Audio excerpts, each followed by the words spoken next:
Shri Swami Samarth Priya's life या YouTube channel तुम्हा सर्वांचं मनपूर्वक स्वागत आहे। आज आपण या व्हिडिओमध्ये हरतालिका व्रताविषयी संपूर्ण माहिती आहे ती पाहणार आहोत।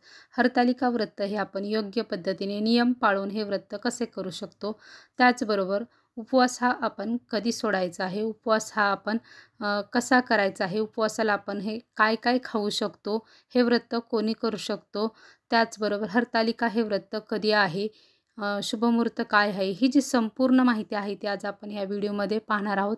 त्यासाठी हा व्हिडिओ स्किप न करता संपूर्णपणे पहा, जेणेकरून तुम्हाला सर्व काही या व्रताविषयीची संपूर्ण माहिती आहे ती मिळेल। तर चला आता आपण माहितीसाठी सुरुवात आहे ती करूया। पंचांगानुसार दरवर्षी भाद्रपद शुक्ल तृतीयेला हे व्रत आहे ते सुरू केलं जातं। सौभाग्यवती महिला व कुमारिका मुली या दिवशी भगवान शिवशंकर व माता लक्ष्मी यांची मनोभावी पूजा करून हे व्रत आहेत ते करतात। कोणत्याही व्रताचे नियम जर आपल्याला माहीत जर असले तर ते व्रत करण्यासाठी आपल्याला सोपं जातं। बऱ्याच वेळा असं होतं की आपल्याला वर्षभर बरीच व्रतवैकल्य आहे ते आपण करतो, त्यामुळे ह्या व्रताचे जे नियम आहेत ते आपल्या लक्षात राहत नाहीत। आणि जर नवीन जर कोण जर ह्या व्रताला जर व्रताला जर सुरुवात जर करणार असेल तर त्यांच्यासाठी ही माहिती आहे ती उपयुक्त नक्कीच ठरू शकते।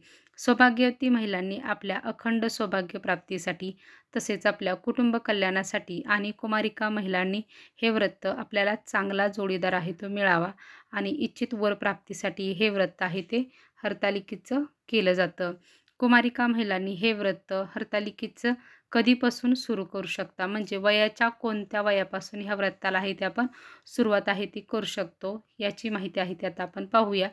तर कुमारिका मुली आहेत ह्या मासिक धर्म येण्याच्या अगोदरही या व्रताला सुरुवात आहे ती करू शकतात, किंवा मासिक धर्म आल्यानंतरही या व्रताला सुरुवात आहे ती करू शकता।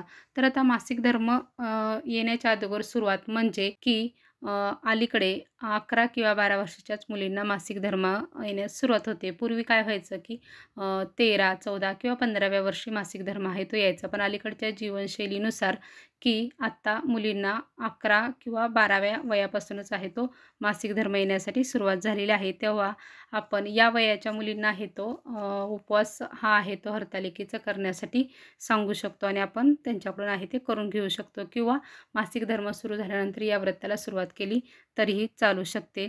तसे प्रत्येक आईने आपल्या मुलीला या व्रताचे महत्त्व आणि त्याचे काय नियम आहेत हे सर्व सांगायचं आहे आणि तिला हे व्रत आहे ते करायला लावायचं आहे। ज्या मुलींनी लग्नाअगोदर हे व्रत सुरू केलेलं नसेल तर त्यांनी काय करायचं, तर त्यांनी या व्रताला लग्नानंतरही सुरुवात जरी केली तरी चालू शकते। आपण आपल्या इच्छेनुसार हे व्रत करायचं की नाही ते ठरवायचं आहे आणि त्यानुसार आपण या व्रताला सुरुवात आहे ते करायचं आहे। हे व्रत प्रत्येक वर्षी नित्यनियमाने आहे ते करावं लागतं, म्हणजे आपण एकदा जर संकल्प जर सोडला या व्रताचा तर आपल्याला हे व्रत आहे ते नित्यनियमाने आहे ते प्रत्येक वर्षी करायचं असतं। पण जर एखाद्या वर्षी काही कारणास्तव किंवा आपली मुलं लहान असतील, मासिक धर्म आला असेल, किंवा डॉक्टरांनी आपल्या काही कारणास्तव आपल्याला सांगितलं असेल उपवास करू नका, किंवा गरोदर महिला आणि त्याचबरोबर नुकतीच ज्या डिलिव्हरी झालेल्या महिला आहेत तर त्यांचं हे व्रत पूर्वी होतं, पण त्यांना आता काही कारणास्तव करू शकत नाही, तर त्यांनी काय करायचं,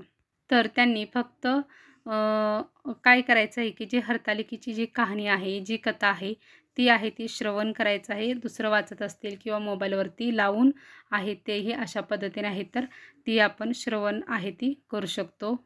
जरी आपण पूजा करू शकलो नाही किंवा उपवास जरी नाही करू शकलो तरी त्या व्रताचं फळ आहे ते आपल्याला मिळतं, कारण कोणत्याही व्रताची कथा ऐकल्याशिवाय किंवा वाचन केल्याशिवाय ते व्रत आहे ते पूर्ण होत नाही, म्हणून आपण अशा पद्धतीने आहे ते करू शकतो। आता आपण पाहूया की यावर्षी हरतालिकेचं हे व्रत कधी आहे आणि आपण त्याचा शुभ कालावधी काय आहे ते पाहूया।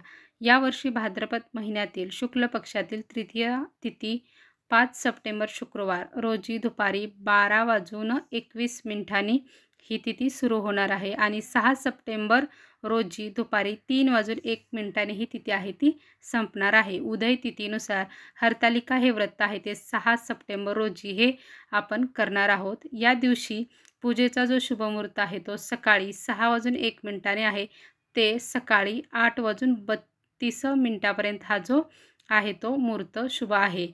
तर हरतालिकी तिथी ही दुपारी 3:01 संपणार आहे. जरी ही 3:01 दुपारी संपणार असेल तर आपण काही कारणास्तव आपल्याला सकाळी पूजा करणं शक्य नाही झालं तर आपण काय करावं? म्हणजे आपल्याला काही कामानिमित्त किंवा आपल्या म्हणजे काही कारण असू शकतं, त्या कारणाने आपल्याला पूजा करणं होत नाही, तर त्यांनी काय करावं?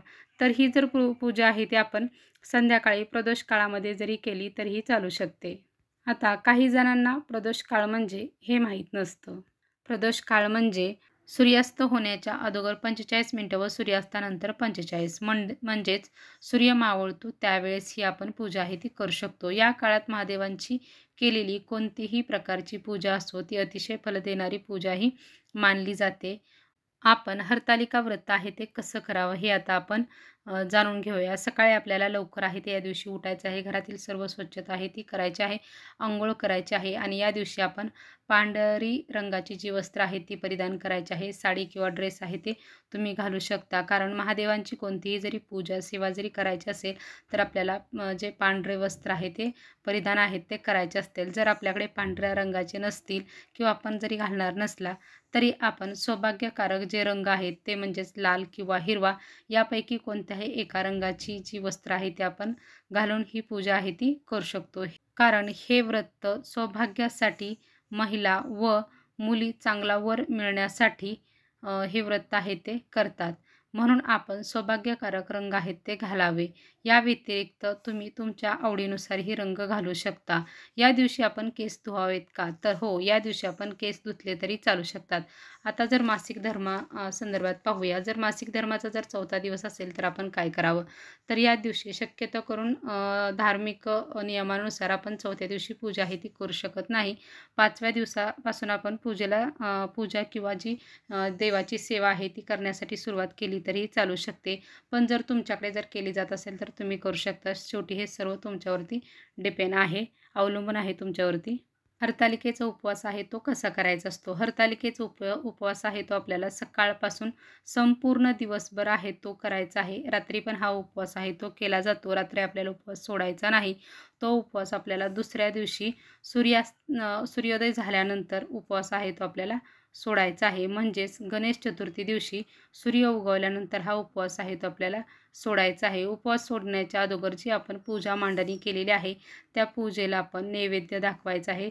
पूजाही आपल्याला करून घ्यायची आहे, आरतीही करून घ्यायची आहे आणि नंतरच आपल्याला उपवास आहे तो सोडायचा आहे. या दिवशी आपण उपवासाला काय खाऊ शकतो? उपवासाला आपण या दिवशी म्हणजे आधी आपण पाहू की काय खाऊ शकत नाही. या उपवासाला आपण शेंगदाणा आणि साबुदाणा हे आहेत ते आपल्याला खायचे नाहीत. कारण या उपवास आपल्याला मीठ आहे ते वर्ज्य असतं. मिठाचे पदार्थ आहेत ते खायचे नसतात. हे उपवास आपण फळ खाऊन आहे तो करायचा असतो. म्हणजे यामध्ये आपण रताळे, बटाटे यांपासून बनवलेले जे पदार्थ आहेत ते खाऊ शकतो किंवा दुधांपासून बनवलेले जे पदार्थ आहेत तेही आपण खाऊ शकतो.